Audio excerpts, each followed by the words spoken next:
No group has been more angry with this government than students. No man more of a target than Nick Clegg.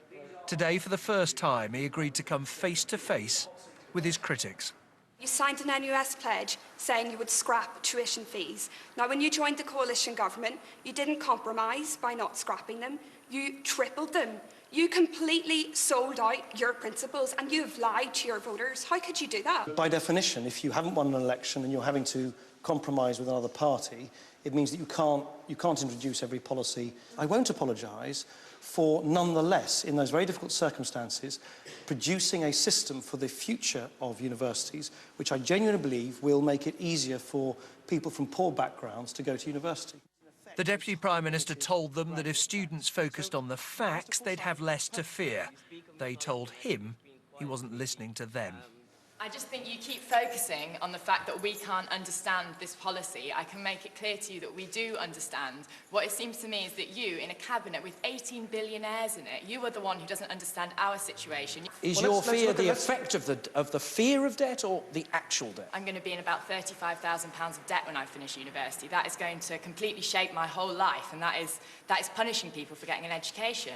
Under our scheme, and this isn't an opinion, this is a fact, you would pay less than half. You'd pay £30 a month. And more than that, if you're a part-time student under our scheme, for the first time, you won't pay any upfront fees as a student at all, lifted completely overnight.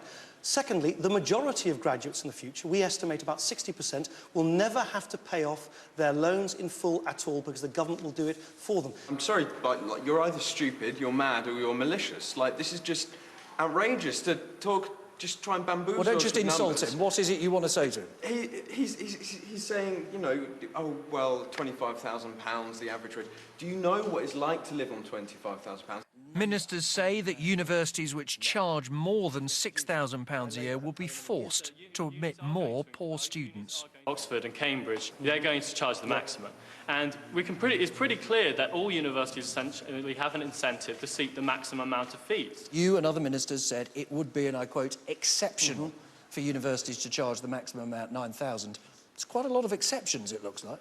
Well, they can say what they like. They can't charge £9,000 unless they're given permission to do so, and they're only going to be given permission to do so if they can prove that they're going to dramatically increase the number of people from poorer and disadvantaged backgrounds who presently aren't going to Oxford and Cambridge. What do you say to Mr Clegg about your decision about whether to go to university coming from a background where there's not enormous amounts of money around? There's university charging £6,000 and the university charging £9,000. I would probably have gone to a £6,000 university, which would create a two-tier system, which would be regressive. What I believe our reforms will do, I accept many of you don't, but what I'm absolutely determined to try and prove to you in the coming years is that using the leverage we've got over universities in terms of not giving them permission to charge above 6,000 unless they give greater access to their universities to people like you, I actually think we will make the university system fairer. At the top, you said there was one thing you wouldn't say, which is apologise. Do you not owe them an apology? Look, I, of course, I regret the sheer controversy and the anger and the frustration. I'm not going to apologise for, in these very difficult circumstances, creating and helping to create a system which I think over the years will be shown to be a much fairer one than one we inherited. Nick Clegg fears that many thinking of going to university won't because of what he sees as misinformation. Nick Robinson, BBC News, Westminster. Well, that debate came as the BBC learned details of some of the measures the government is planning to help poorer students. So, what is planned and who will qualify for help? Our education correspondent